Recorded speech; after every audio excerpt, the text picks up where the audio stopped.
The crack of a gunshot ripped through the Wyoming valley. Nora Nichols didn't even flinch.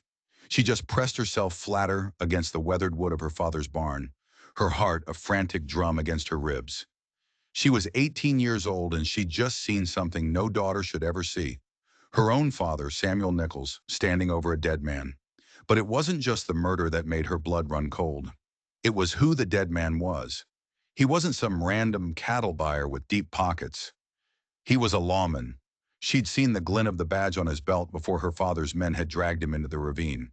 This changed everything. This wasn't just murder. It was war. "He'll kill me," she breathed, the words turning to smoke in the cold air. Samuel Nichols didn't leave witnesses, not even his own flesh and blood. This ranch, 15 miles from the nearest town, had once been her whole world, her sanctuary. But since her mother's death a year ago, it had become a cage. Her father, a man once just strict, had twisted into something else, something monstrous. She peeked around the corner, her hair whipping across her face. Her father and his two cronies, the Keller brothers, were heaving the lawman's body toward the ravine's edge. They moved like men who had done this before, many times. Carefully, silently, she backed away, slipped into the barn's familiar gloom. Her hands shook as she shoved her life into a small canvas sack, her mother's silver hairbrush, a faded photograph of a woman with kind eyes, the few dollars she'd scraped together. She had to go. Tonight. Now. Before he knew she'd seen. She crept toward the stables, her mare, Maple, nickering softly in the dark. But just as her hand touched the latch of the stall, the huge barn doors groaned open. A silhouette blocked the fading light, a figure she knew better than her own, her father. "Going somewhere, girl?" His voice was colder than a Wyoming winter. I I was just checking on Maple," she stammered, the lie tasting like ash in her mouth. His eyes, hard as stone, dropped to the sack clutched in her hand. "You saw." It wasn't a question. It was a sentence. Nora backed away, her mind screaming, "I don't know what you're talking about, Pa. Don't you lie to me." He lunged, his hand a vice on her arm. She cried out, the pain sharp and immediate. "What did you see?" "Nothing, I swear." But he knew. He always knew. He dragged her out of the barn, his fingers digging into her skin, pulling her toward the house that was no longer a home. "You're not going anywhere, Nora. Not now. Not ever." He wasn't just a grieving widower anymore. Grief hadn't broken him. It had uncaged the monster that was always there, lurking just beneath the surface. "You can't keep me here," she sobbed, twisting in his grip. "Watch me." He shoved her through the front door, up the narrow stairs, and threw her into her bedroom. "You'll stay put until I figure out what to do with you." The door slammed. The key turned in the lock. A sound of absolute finality. She scrambled to the window, but it was useless. He'd nailed planks across it months ago, claiming it was to keep out the draft. Now she knew the truth. It was never about keeping the cold out. It was about keeping her in. She was a prisoner, and her father was her jailer. The only question was what he'd do when he was done deciding her fate. For 3 days she was his captive. He brought her scraps of food and water, his eyes cold and empty as he watched her. He said nothing. The silence was worse than any threat. It was the silence of a man weighing his options. And Nora knew none of them ended well for her. On the fourth day, as the sun bled across the horizon, she heard voices. Unfamiliar voices from downstairs. She pressed her ear to the cold wood of the door, straining. "The cattle look good, Nichols," a deep voice said. "But I was expecting to meet your buyer. A man named Morris was supposed to be here." Morris, that was the lawman's name. Her heart hammered against her ribs. "Morris had a change of plans," her father answered, his voice smooth as poison. "That's why I sent for you, Sutton. His loss is your gain." Nora scrambled to a crack in the floorboards. She could see them, her father and a tall stranger in trail-worn clothes. His hat was pushed back, revealing dark hair and a face that had seen too much sun and wind. "Zane Sutton," the stranger said, his voice calm, but with an edge to it. "Just passing through on my way north with my outfit." There was something about him, the way he stood, alert and wary, He wasn't a man who was easily fooled. He was looking for something, or someone. "You've got good timing," Samuel said. "I've got 50 head ready to move, and I need the cash." As they talked price, Nora's mind raced. This man, Zane Sutton, could be her only way out. She had to get his attention. She had to let him know she was here. The voices faded as they moved outside to look at the cattle. Nora flew to the window, peering through the cracks between the planks. She could see them walking toward the corral in the twilight. Desperate, she ran back to the door and pounded on it with both fists. "Help! Please! Somebody help me!" Her voice was swallowed by the thick oak. It was useless. Tears of rage and despair streamed down her face. She slid to the floor, defeated. But then an idea sparked in the darkness. The fireplace. Her bedroom fireplace shared a chimney with the one in the parlor downstairs. If she could make enough smoke, it might just draw his eye. She ripped strips from the quilt on her bed, her hands working frantically. She stuffed them into the cold hearth and struck a match from the box she kept hidden under a loose floorboard. The fabric smoldered, then caught. A thick, acrid smoke began to curl up the chimney. She prayed it would go down as well as up. She went back to the door, pounding and screaming until her hands were raw and her throat was hoarse. She had to make him see. She had to make him know she was trapped. Zane Sutton walked the corral, his eyes sharp. The cattle were good, the price was fair, but something about Samuel Nichols felt wrong. A scent of desperation and violence clung to the man, like cheap cologne. At 26, Zane had spent nearly a decade on the trail, and he'd learned to trust his gut. And right now his gut was screaming. "They'll do," he said, turning back to the house. "Let's settle up. My men can move them at first light." As they neared the porch, Zane saw it, a lazy curl of smoke twisting from the chimney. "Got a fire going on a warm night like this?" Samuel froze, his face darkening as he looked up at the second-story window. "No, I don't." And that's when Zane heard it, faint but unmistakable, a woman's voice, crying for help. Zane's hand went to the pistol at his hip. "What's that?" Samuel was already moving, rushing into the house. Zane was right behind him. Inside, the parlor was hazy with smoke. The cries were louder now, frantic, coming from upstairs. "What's going on, Nichols?" Zane demanded, his voice low and dangerous. Samuel stood at the bottom of the stairs, blocking the way.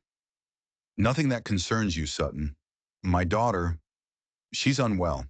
She gets these fits." But the voice from above wasn't just unwell.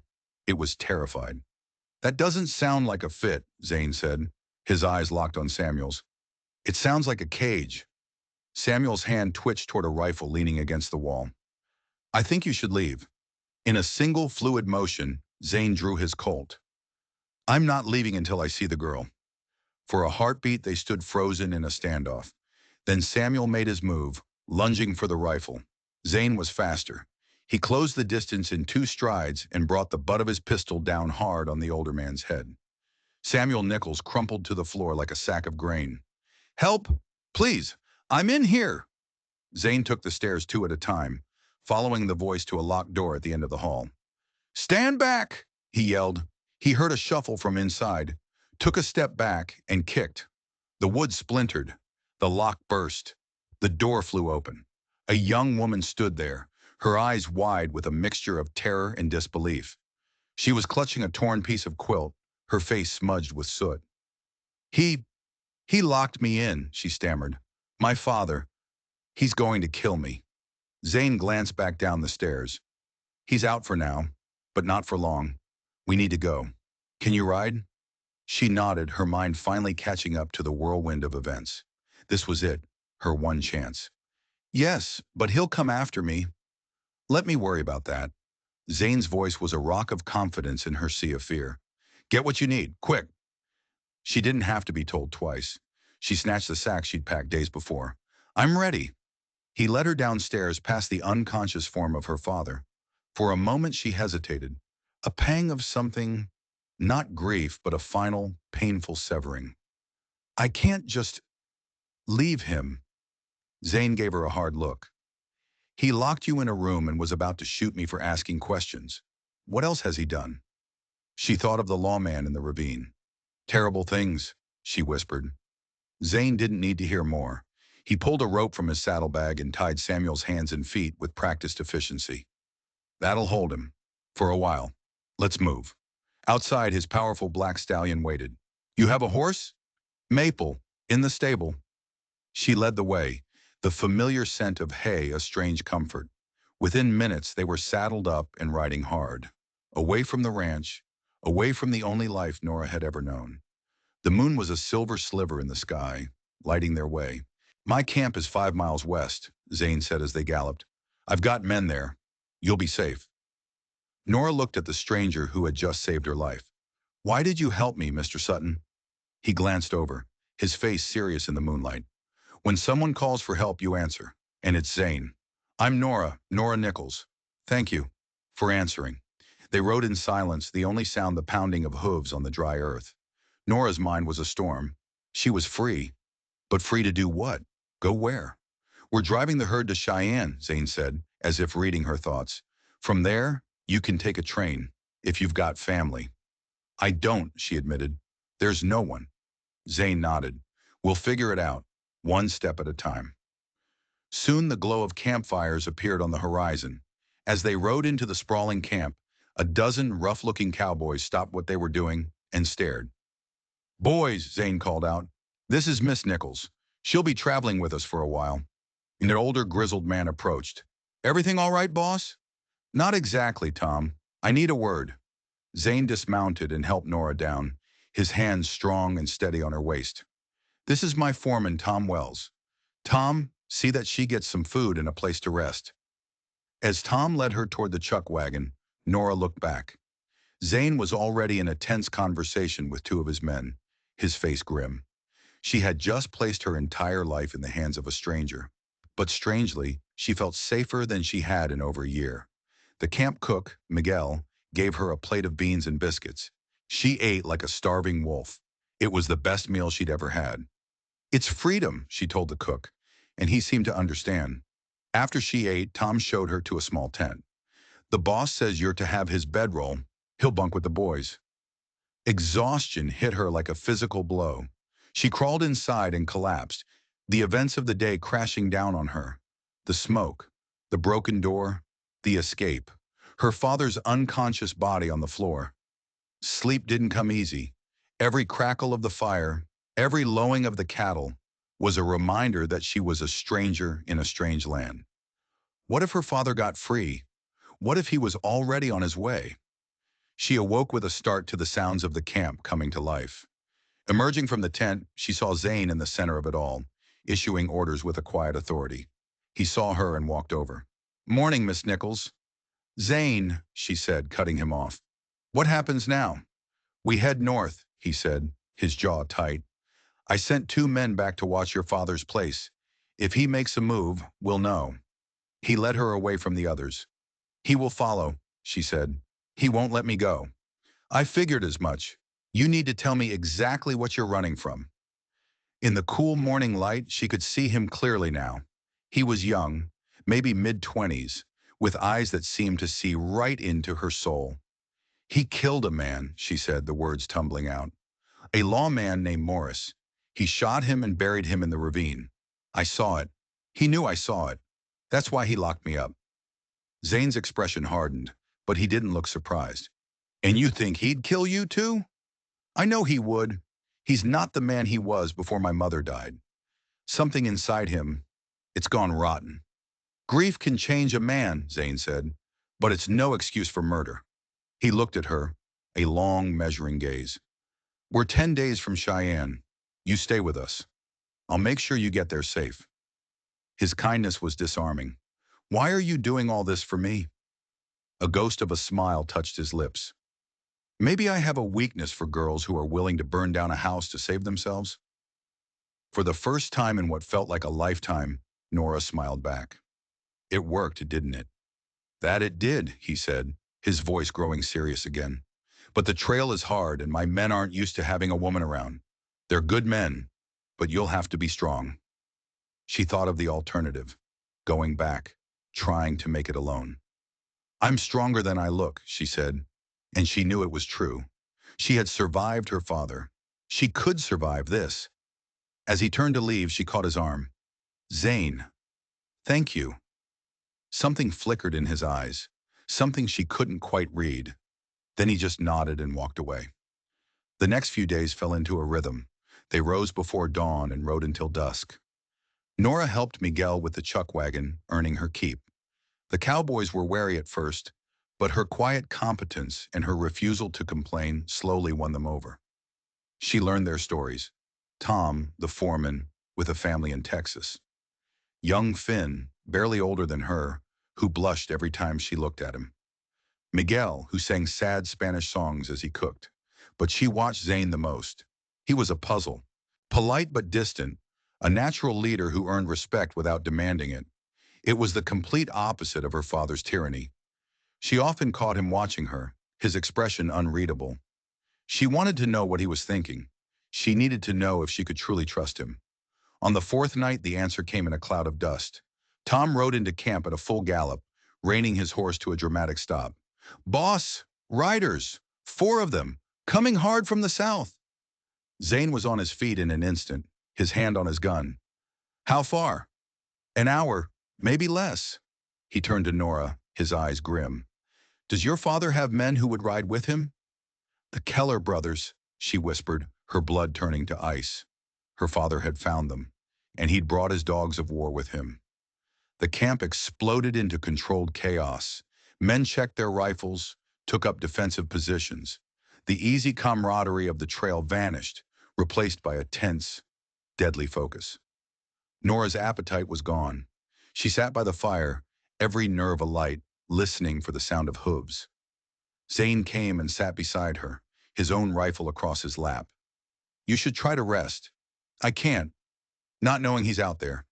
"If he comes," Zane said, his voice low and steady, "we'll be ready." Nora stared into the flames. "He was always stubborn. My mother, she was the only one who could calm his temper." "You must miss her," Zane said gently. The words unlocked something in her. She told him about her mother, about her kindness and her strength, and about how her father had changed after she was gone. "It was like a sickness of the soul," she whispered. "He started bringing bad men to the ranch. They'd whisper about things." "What kind of things?" Zane pressed. She hesitated. "I think they were rustling. Maybe worse. I heard them talk about a stagecoach, about easy money." Zane's face was grim. "The Clearwater stage was robbed 2 months back. The driver was killed." Nora felt sick. "I just knew something was wrong. I started hiding from him, and then the lawman Morris came to buy cattle." They sat in silence. The fire crackled. The cattle murmured in the dark. "You should know," Zane said finally, his voice hard as iron. "If your father rides into this camp tonight, I can't promise how it will end." "I know," she said, meeting his gaze, "and I'm not sure I care anymore. He stopped being my father when he turned that key in the lock." Zane reached out, his fingers brushing hers, a small gesture that sent a jolt of warmth through her. "Get some sleep. I'll keep watch." But sleep was impossible. She lay in her tent, her heart pounding a frantic rhythm. It was close to midnight when she heard it, the unmistakable sound of approaching horses. She crept to the tent flap and peered out. 4 riders were at the edge of the camp, facing off against Zane and Tom. And even in the pale moonlight, she recognized the man in the lead. Samuel Nichols. "My daughter, Sutton," her father's voice cut through the night. "You had no right." "She was locked in a room," Zane replied, his voice dangerously calm. "That's all the right I needed." "What I do with my family is my business," Samuel snarled. "Give her to me." "Miss Nichols isn't going anywhere," Tom said, his shotgun held at the ready. "Now, you and your boys best ride on out of here."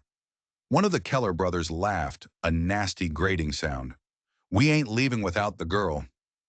More cowboys were emerging from their bedrolls, rifles in hand. The air was thick with tension, ready to explode. Before anyone could make another move, Nora stepped out of the shadows. "I'm here, Pa." Every head swiveled in her direction.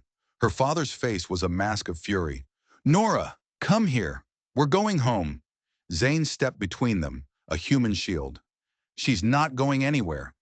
"This isn't your fight, cowboy," Samuel spat, his hand hovering over his gun. You made it my fight when you murdered a United States Marshal in cold blood, Zane shot back. The Keller brothers flinched. They hadn't expected him to know that.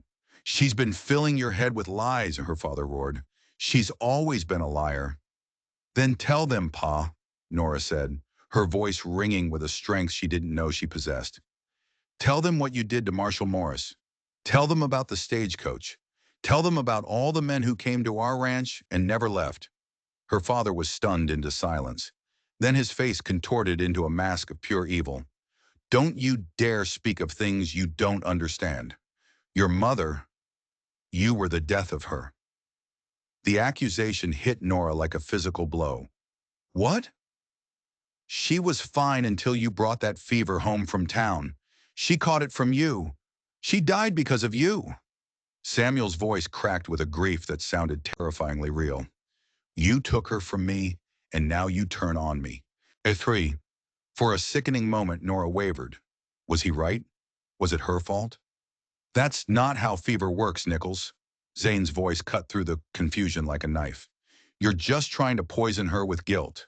Stay out of this, Sutton, Samuel screamed, his control finally snapping. Nora, come here now, or I swear to God. Or what? She shot back, her voice shaking with rage. You'll lock me up again? You'll kill me like you killed him? I am never coming back. With a roar, her father drew his gun. The world exploded in a cacophony of gunfire. Zane shoved Nora to the ground as bullets tore through the air. When the ringing in her ears subsided, she looked up. Her father was on his knees, clutching his chest, a dark stain spreading across his shirt. One of the Keller brothers was sprawled on the ground, motionless. The other two had their hands in the air, surrounded by Zane's men.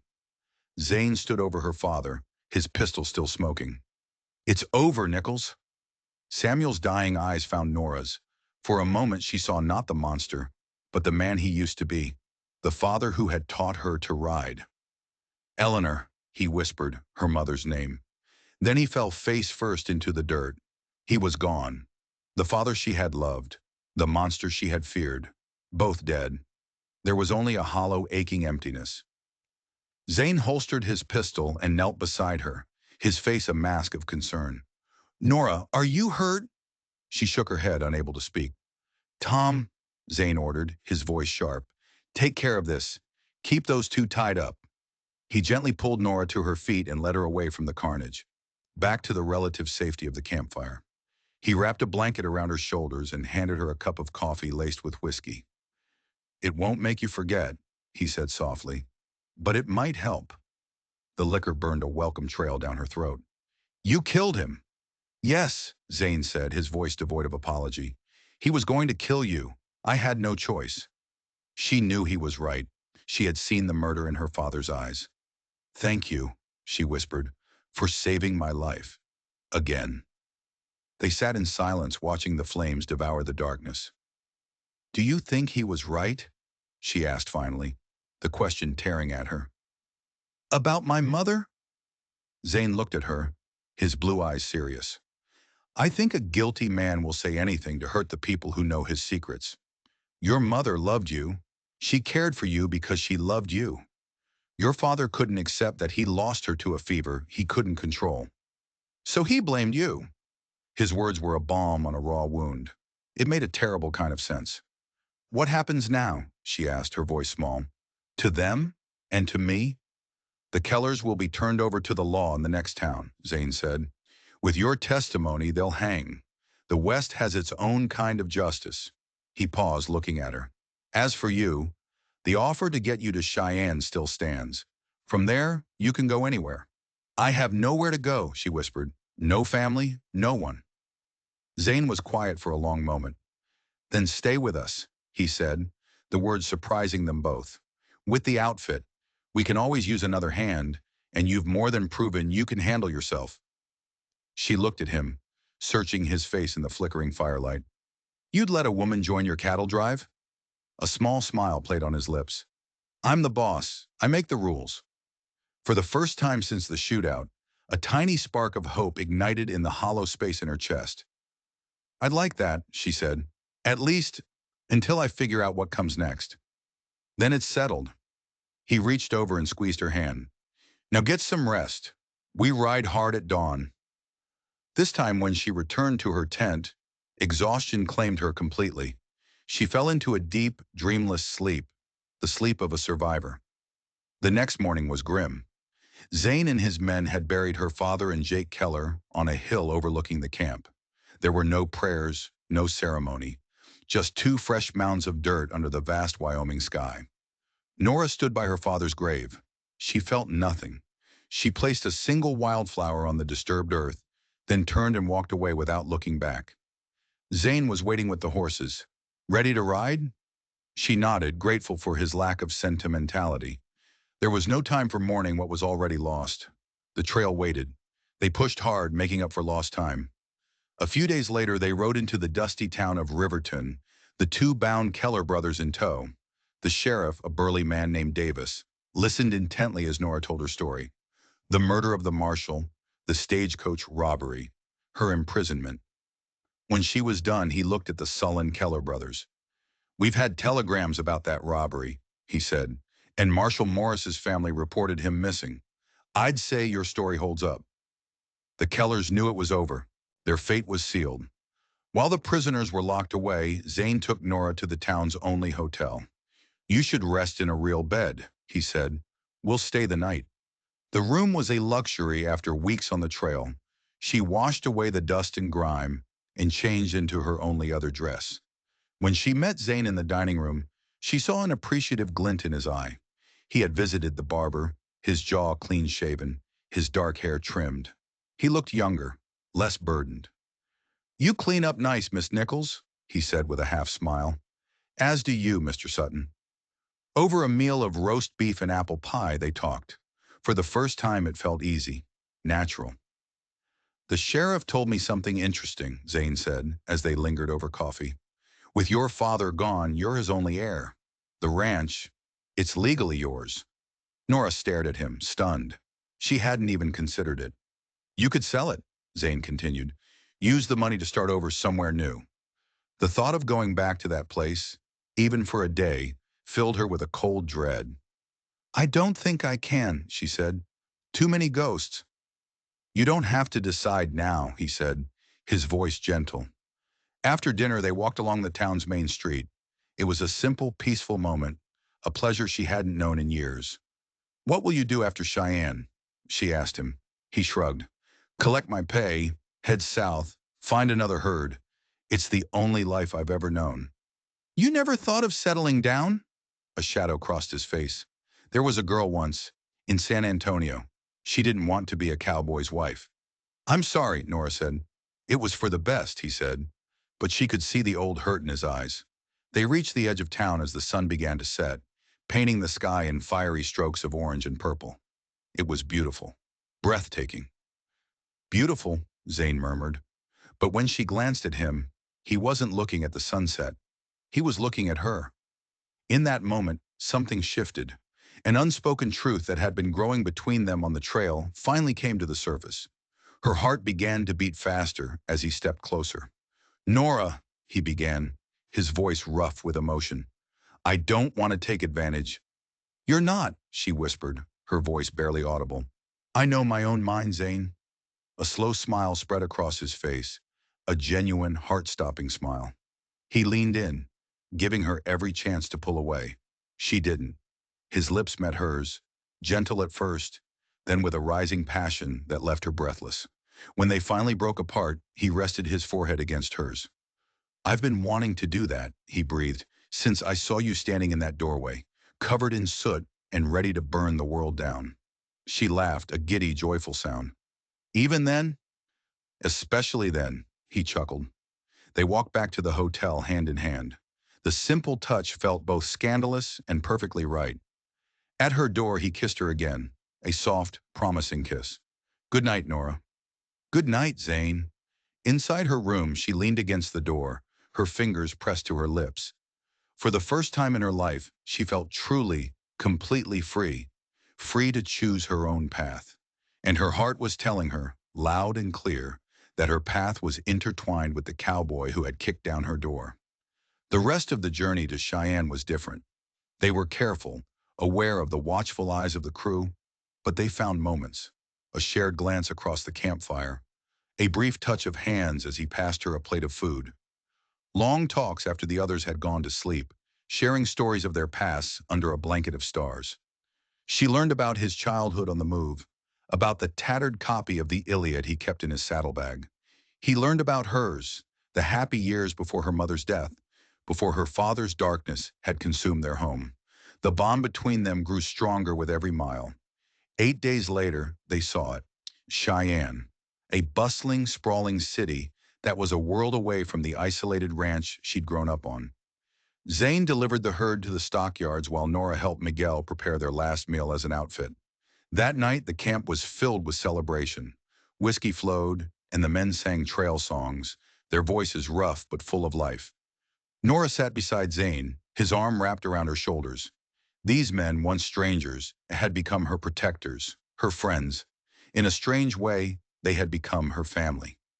Later, when the party wound down, Zane led her away from the camp, walking toward the lights of the town.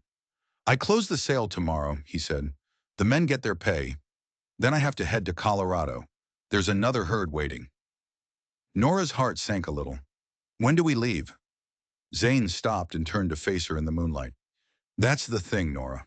I've been thinking. I'm not sure you should come." The words were a punch to the gut. "You?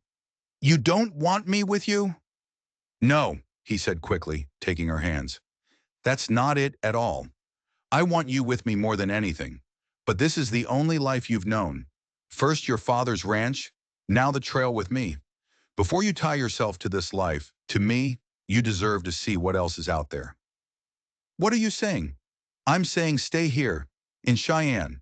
There are opportunities. You could go to school, meet people, build a life that is truly your own. I don't want you to choose me just because I was your only choice. I want you to choose me after you've seen all the other options." His words were a shock, but as the initial hurt faded, she saw the love behind them. He wasn't pushing her away. He was setting her free. "And what if I already know what I want?" she asked softly. He smiled, that heart-stopping smile. "Then I'm the luckiest man alive. But I need you to be sure. The drive will take 3 months. Stay here. If you still want me when I get back, wild horses couldn't keep me away." She was torn, but she understood. He was giving her a gift, a choice, freely made. "3 months," she agreed. "But you better come back for me, Zane Sutton." He pulled her into his arms and kissed her, a deep, searing kiss filled with the promise of his return. The next day was a blur. Zane sold the cattle, paid his men, and introduced Nora to a lawyer to handle the sale of the ranch. He found her a room at a respectable boarding house run by a stern-faced widow named Mrs. Holloway. "No gentleman callers after 7, the woman declared. That evening, they had one last dinner together. The coming separation hung between them, a heavy, unspoken thing. "Write to me," she whispered as he walked her back to the boarding house. "Every chance I get," he promised. On the porch, hidden from Mrs. Holloway's prying eyes, they shared one last, lingering kiss. Then he was gone. As she lay in her new bed, listening to the unfamiliar sounds of the city, Nora felt a pang of loneliness, but also a flicker of excitement. She had 3 months. 3 months to discover who Nora Nichols truly was. The next 3 months flew by. With the lawyer's help, Nora sold the ranch. The sale left her with a sum of money that was, to her, a fortune. For the first time in her life, she was not just free, she was independent. She explored Cheyenne, took a few classes at the women's college, and discovered she had a sharp mind for business. She started helping Mrs. Holloway with the boarding house accounts, then took a part-time job at the general store.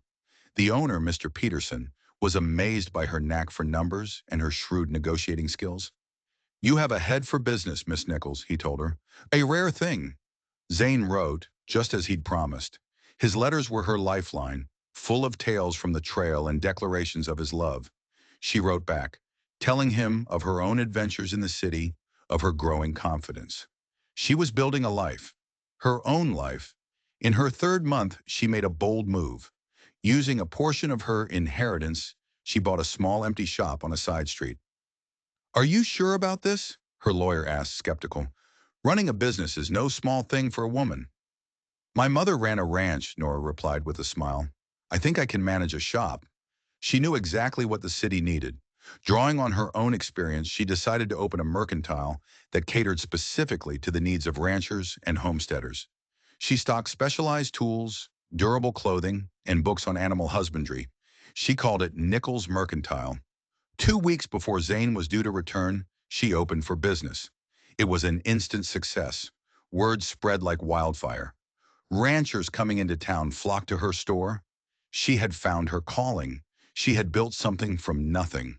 The day of Zane's return, she closed the shop early. Her hands trembled slightly as she put on her best dress, a deep blue that brought out the color of her eyes. I take it your cowboy returns today, Mrs. Holloway said, a rare twinkle in her eye. Nora just smiled. She hurried to the stockyards on the edge of town. Soon she saw it, a cloud of dust, then the familiar shape of a herd of cattle, and at its head a lone rider, tall and straight in the saddle.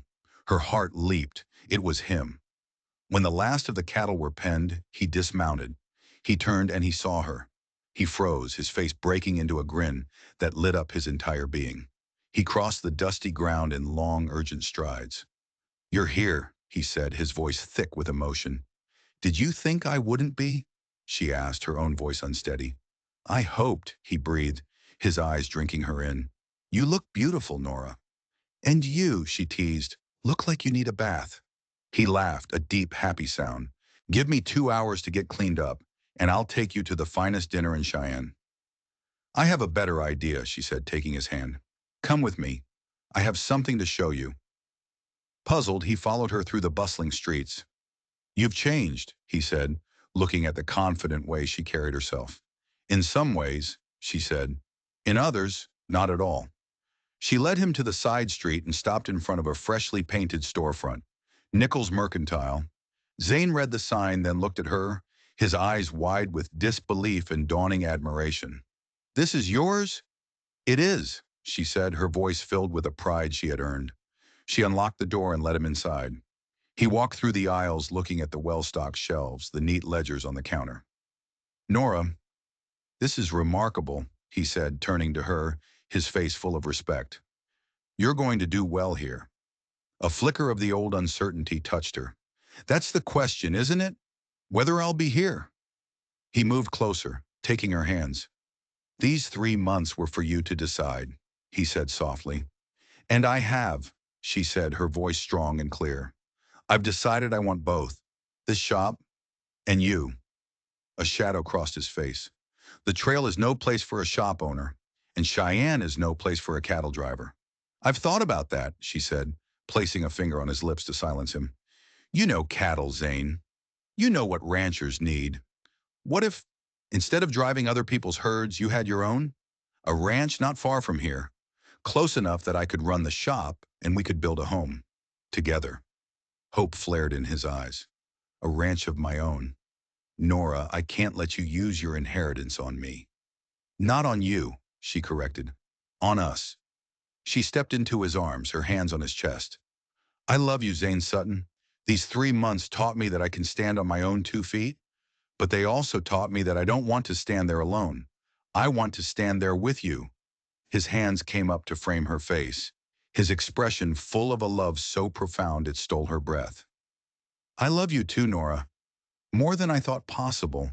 And if you're sure, if this is what you want, I'm sure. Then yes, he breathed. Yes to the ranch. Yes to a home. Yes to building a life with you. He kissed her then, a kiss that sealed their past and promised their future. When they parted, she was laughing through happy tears. What is it? He asked, smiling. I was just thinking, she said.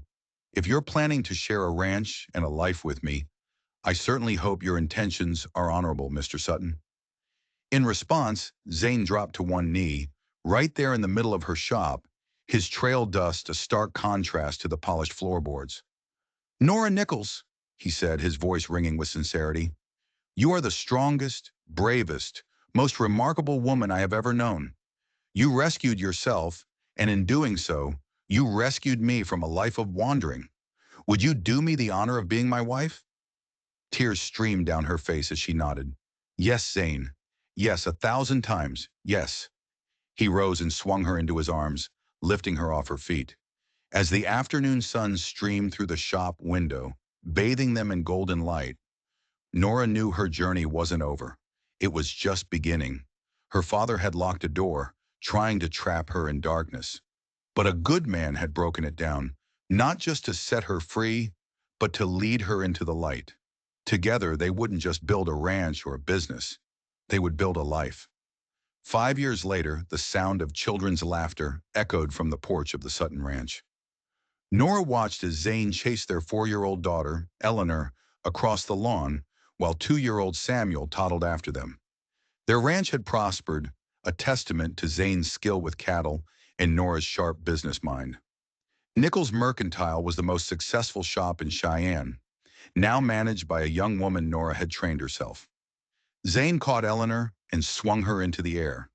He looked over at Nora on the porch, his face beaming with a love that had only deepened with time. In that moment, Nora thought about the long, twisted path that had led her here. From a locked room and a future of fear, to this, a home filled with love, a life filled with purpose. She had been a girl who needed rescuing, but she had become a woman who, with the right partner by her side, had rescued herself and built an empire.